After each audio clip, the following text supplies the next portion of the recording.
Hello and welcome to the shop. I'm Jared and this is the Questionable Garage. And this is one of our tool episodes. I'm finally gonna answer probably one of the most common questions I see in the comment section.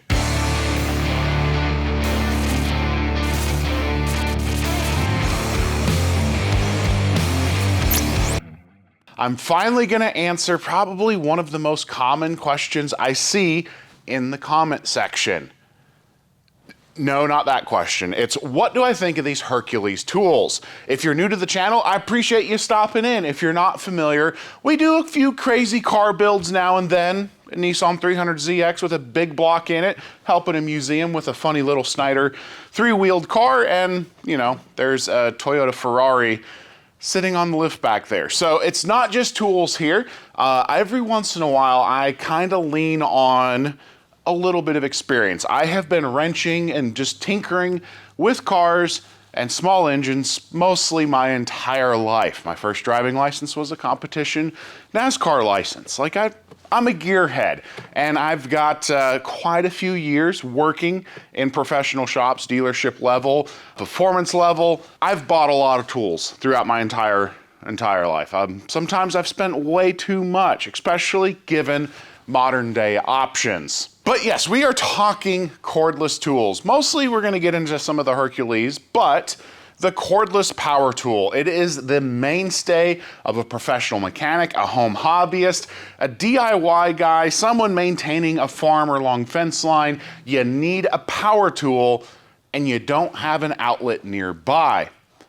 They first made an appearance all the way back in 1961. That's when you first started to see brushed cordless power tools with NiCad batteries. But basically from the 60s into the 2000s, the NiCad battery was king for cordless power tools. They worked because they were able to get you away from an extension cord and away from the wall, but they had low energy density, which meant short life, and they also couldn't deliver the energy very quickly. So you had reasonable tool strength. It was mostly the convenience of not having the cord. Now, automotive world, why do we love the cordless tool so much? Well, you don't have to have an air hose going into your air ratchets and your impact guns. If you're working out in the field or you're doing a project revival on a tree row, you're not always gonna have an air compressor, and it's nice to have that increased speed. Or if you're folded up under the dashboard and you're trying to, unbolt something, cords, air hoses, they get in the way and make it more difficult. So really, we need a cordless power tool. Now, when you are shopping cordless power tools, there's several factors to consider. And honestly, if you're watching the channel,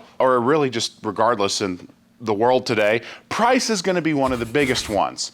But next to price, a cordless power tool is nothing without its battery. Again, going back to our NiCad battery days, they took hours to charge and they had very short battery life. Thanks to pretty much all modern tools coming with lithium-ion batteries, you're able to see charge times under 30 minutes, sometimes even under 15 if you have a smaller battery, which means you're able to keep working longer with less downtime. They're also able to deliver the energy faster, which also means the tools can become stronger and more effective at completing the task. And with the tool being, so dependent on the batteries being good, readily accessible, and capable to work with many different tools is a very important thing. If you are like me, when I started to become a mechanic, you kind of got whatever tool and charger combo you could afford and what was the best deal. So suddenly we had a Makita. I actually sold all my Milwaukees. And then you have one Matco tool truck with a pencil style battery. And then you ended up with a Matco M20 volt with a cartridge style. And then we've got a Craftsman here.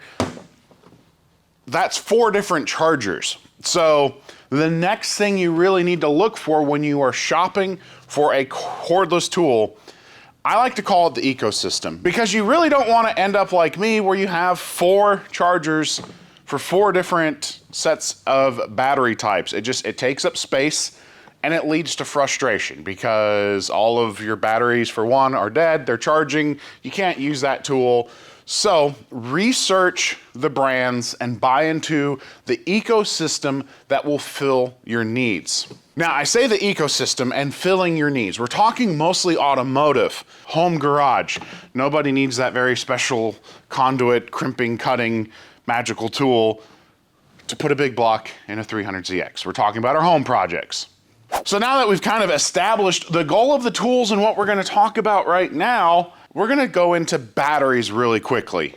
And the 3 main brands I'm talking about right now are going to be Hercules, DeWalt, Milwaukee. Now, when we talk batteries, it's just going to be 3 simple things: the warranty and ease of using that warranty, the chargers for those batteries, and price. I'm not going to go into a scientific life of battery. I will give you my personal experience with these batteries. You notice none of these tools are clean. I'm going to be able to give you basically my personal experience with these because I like the scientific testing. Project Farm does amazing videos just showing battery life, things like that. If you want to see strength of tools, the Torque Test channel breaks it down, but even with their data, all of these things operate within a pretty tight margin of error. So the questions become, does it make sense for you to spend more or not? Batteries, they are rated both voltage for the tool type and then amp hours, the amount of energy they have. So we have a 8 amp hour battery,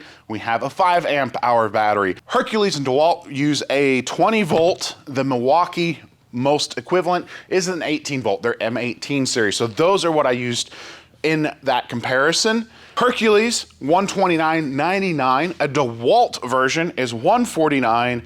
And then the Milwaukee 18 volt, 12 amp hour is a $249 battery. All right, our 8 amp hour battery, $99 versus $140.99 at the DeWalt, and then $199 from Milwaukee. So a 5 amp hour, this is the most common, just readily to have size. Most all combo kits, when you buy a tool and get a battery, you're gonna get a 5 amp hour, $69.99.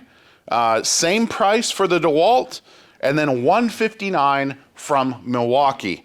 Now, there's also the benefit of combo packs. Both DeWalt and Harbor Freight offered a Hercules 5 amp hour in a combo pack, $99.99 from Harbor Freight, so you're just paying $30 for a second one, $124.99 from DeWalt. Dropping down to the 12 volt, the babies, the small, compact, very convenient ones, 4 amp hour, $34.99. DeWalt, I could not find a 4 amp hour. Their 5 amp hour small battery was $99. Milwaukee's $89. And then the little guy, 2 amp hour, $24.99, $39.99 from DeWalt, and then $39 from Milwaukee. Now, also, something you really need to be aware of when you are shopping DeWalt, and really, really, really have to be careful with Milwaukee, if you're on the jungle sites, if you're on an auction site, and that price seems way too good to be true, they're probably counterfeit. There are so many DeWalt, Milwaukee counterfeits out there. Finding pricing, most of my reference points honestly came from a Home Depot, Lowe's, or other major retailer. So they may seem a little bit high than what you see if you search, but the reason I did that is because there's so many counterfeits. You may argue and claim that Harbor Freight's a counterfeit. Whatever your opinion on it is, if you walk into a Harbor Freight, you're buying a Harbor Freight Hercules battery. There's no chance of getting that wrong. Then with chargers, Harbor Freight, all of them, they offer combos where you can get batteries. These were just chargers with no batteries. A dual battery, dual voltage charger from Harbor Freight, meaning it will do both the 12 and 20 volt batteries, was $69.99, $119 from DeWalt, and then $86, that's a weird price, but $86 for a Milwaukee dual battery. Now, rapid chargers, these are meant to where they can get batteries charged in 20 minutes. The biggest limiting factor on lithium ion batteries for rapid charging is heat. So these are the fan cooled. They let them charge the batteries up a little bit quicker. $74.99 from Harbor Freight, 119 from DeWalt, and it's only for their 20 volts. I couldn't find one for the small batteries, and then 129 from Milwaukee. So obviously Milwaukee's the most expensive. DeWalt actually was within punching range pretty regularly of the Hercules batteries and equipment.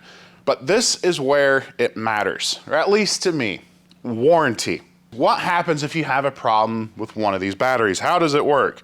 Now, in case you're wondering, setting your battery on fire, not a warranty problem. My experience with Harbor Freight, you maybe could walk in and walk out with one. You shouldn't do it. Don't abuse the warranty because then it could go away. But also, if you set your battery on fire, this is for you, Alan. Quit using it. Marketing asked me to stop using the battery. They'd just send me a new one, and I'm still using it. I've charged it up at least 8 times since setting it on fire. It's doing great. But don't you do it. This is questionable garage. You're the slightly more reasonably responsible home garage. So don't do that. But the big thing is warranty length and the convenience of warranty. With the Harbor Freight equipment, pretty much universally from what I could tell on the current Hercules lithium-ion batteries, it's a 3-year warranty. You give them your phone number, any point within 3 years it quits charging, it's dying right away, you walk into the store, you tell the lady what's going on, you hand them that, they look up your phone number, you walk out with the new one. Very convenient, especially if you're near a Harbor Freight, and there's so many of them, it's good.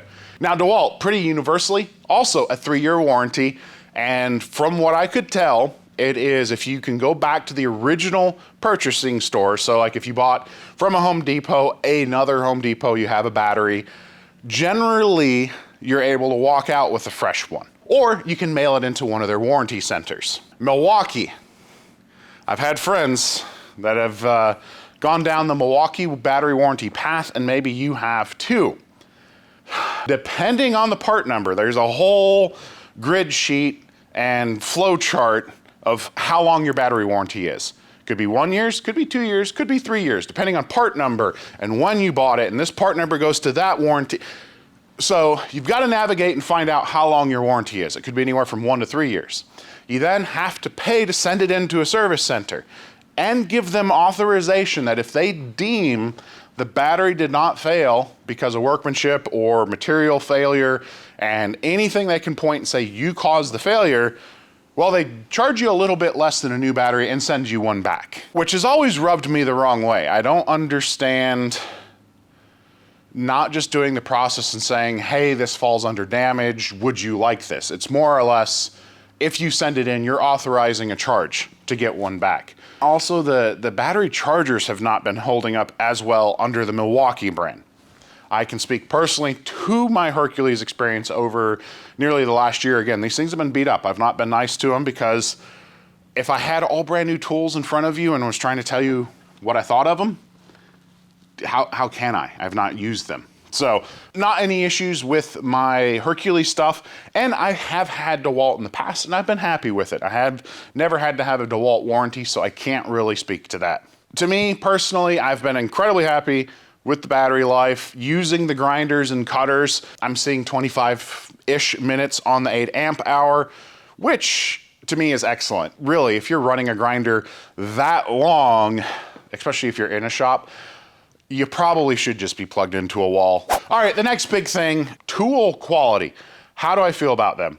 If you go and look at the Torque Test channel and a lot of these other channels, realistically, they all are almost punching right near each other. They're not that great a difference, and unless you're doing super heavy duty diesel equipment, the 1/2 inch from Hercules is gonna do the same as the 1/2 inch from the other brands. They are all doing really good and hitting really, really close to it. Sometimes you see a new tool come out and those numbers are just bragging numbers. So if you're gonna be in a field, I have not had the 1/2 inch not pull a lug nut yet for me. And that's including off some heavy equipment stuff. It's been phenomenal. I had that race trailer that had caught fire that we were trying to cut apart where, I mean, frankly, we abused the heck out of this little Sawzall, and a Portaband is not meant to be cutting the way we were doing with it, and it did it well. One thing, I'll come around so I can actually show it to you a little closer. One problem I have had with this is these guards just clip on, which are great for blade changes, but they fall off, and the rubber tracks are just a pressure fit with a couple knobs in there, and I've had problems with these walking out. My Milwaukee corded portaband, I've not had that problem with. I've also not caught apart a trailer while holding it overhead. So that's been all fantastic. Cordless heat gun, I'm an idiot for not using one sooner in life. It's amazing. Drills drill, everything kind of does what they're supposed to. I will say in my experience, you notice the cleanest tool of the bunch, for some reason I've got an 8 amp hour battery on it right now, was the 20 volt impact driver. I've just not found this consistently that useful. It might mostly be because there's the 12 volt version sitting right there, and I use that more, and most of the time if I'm using an impact driver, it's for screws, and that works perfect. I will say that that thing is strong. At SEMA, they were doing a demonstration running in really big lag bolts, and I mean, it was burying them. And I also kind of scared Harbor Freight because they then were showing me their new pliers, and I was like, ooh, I have an idea, and I walked off to the screw lags we had just put in, and it scared them a little bit because me and Harbor Freight pliers, we don't have the best history. These Pittsburgh pliers, the ones that have these nuts for the slip joint adjustables, these go, well, they would go there, but as you can tell, just that toss, it broke apart. Then 12 volt little friends, small 3/8 impact, great for small engine work, anything like that. My biggest issue with it is the hog ring failed almost right away. That's the part that keeps the socket attached. It's just been my experience, replacements don't really ever work that well. Really one of my favorites, the little 3-inch cutoff tool. It's been awesome for little work, me working on the drift car, and it's covered in the fiberglass dust because it did a great job with its diamond tile saw bit, cutting the fiberglass so I could get all the bodywork fitted. That's been an awesome tool for me. Another tool that I've never really used much, but kind of absolutely love right now, is the electric ratchet. Commenters have kind of called me out, why do I always use just the hand tool and not break out a ratchet? One thing I will caution, and I've done it to this one, these are for running bolts in and out. If you ratchet with it and put a lot of torque, this is a very long thing. Has a lot of power, or leverage. I've cracked something inside and it still works. It's a little bit louder and it has a little less power than it used to, but that happens to Milwaukee, all of the same tools. If you use it wrong, you can damage it. So break the bolt loose, then come in with this. Although I know you're just like me, where you're gonna clutch dump it. You get the tool sped up as fast as you can and you just drop it right on the bolt. Don't do that, but it handles that. Don't do it. All right, we've been talking long enough. You want to know the answer. Are the Hercules tools worth it? We'll address one more thing about Harbor Freight. They do their good, better, best where they have some Bauer, they have, I think, one other brand of cordless tool. I get it if you only ever need to drill once. If you're looking to start buying tools for your garage, just put a blinder on, walk past the other brands, just go to the Hercules or go to one of the higher tiers. I don't want to say they're bad tools. I don't have hands-on with them as much, but they just don't have as many features or as many options as you do in the Hercules. So it feels like they could invest more into getting more specialized Hercules tools and quit worrying about the lower tier stuff because they're not that much cheaper and this tool's that much better. So if you're in Harbor Freight to buy something, get the Hercules. Probably my favorite part is at no point do I have to say nice things. They just ask me to be honest and fair. And I feel like I have been. I've been happy with the tools. It motivated me to sell Milwaukee. All right, because I didn't have the part number, so not including the 3-inch cutoff disc, all of the Hercules tools, no batteries, just the tools, come in at $995, which is not a small amount of money, but it is a decent chunk. Also, that includes this vacuum, which I thought was the dumbest thing ever, and then realized how much I absolutely love it. You can plug it into the wall or drop a battery in, so if you're like drilling on an engine, you can have your vacuum right there. It's small. I thought it was dumb. I love it. DeWalt. Now, this was really hard. I spent a lot of time matching specs up as best as I possibly could. DeWalt has 5 different half-inch impacts that are the same, basically. Milwaukee's the same way. I really did my best to make this a fair comparison. So the DeWalt, $2,188.36 for the same tools that are on the table. More than twice as much. And then the Milwaukee. Actually, not as much more expensive than the DeWalt than I expected. The Milwaukee comes in $2,376. Some of like the big standouts. The 20-volt compact Sawzall. That is a $70 tool from Harbor Freight, and that jumps up to $200.